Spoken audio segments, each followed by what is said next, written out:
net baie jammer sê vir die Crusaders en die Max, want ongelukkig gaan ek julle met pyn en alweer moet praat oor die Biker War, want TikTok sy instigator, ek bedoel investigator, en die Satomi insist ek moet.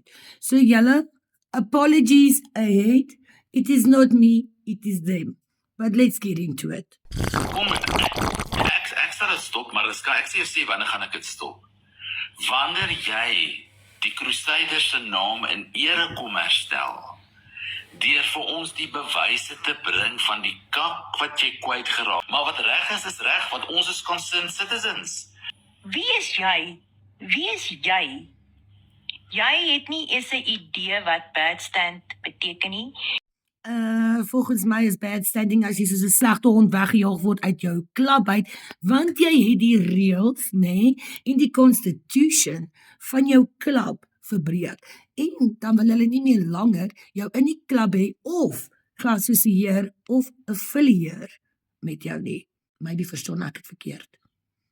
Jy weet nie eens wat dit is, die verskil tussen 'n hangerhand, 'n prospect, Jy maak ooit geprospek. Wat weet jy van prospect of? 'n full patch memory. Hy moet sê, dat jy plek se moet kry.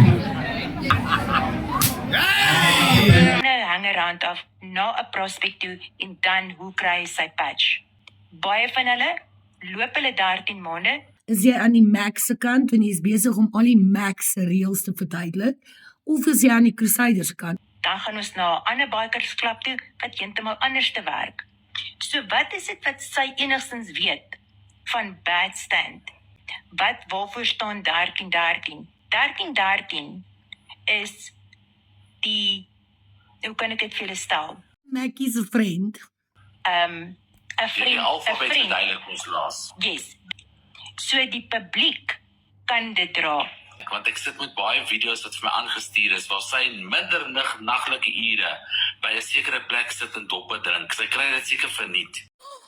Jy het my uitgevang waar ek na ure ekstra tyd in sit en moeite doen om te gaan uitvind wat nog aangaan. So ek dink sy wurm haarself daarin en sonder dat daai bikers weet, daai mense weet, luister sy met ore en sy vra sekere vrae en hulle weet nie kan in haar trust of nie. En dis waar die stories uitkom doen, hè? Ek het net een vraag. Kan ek nog 'n drink kry? En jy weet nou regte, geel en swart is 'n patch member se kleur. Jy kan nie geel en swart dra as jy nie 'n full patch is nie. Geel en swart is ook 'n basic kleur. Batman het geel en swart. 'n Big Ben se logo is geel en swart. Die Kaiser Chiefs. Ons kon nie eens ons nul geel en swart maak nie. So my rus kom die dag toe hierdie alles begin het. Okay.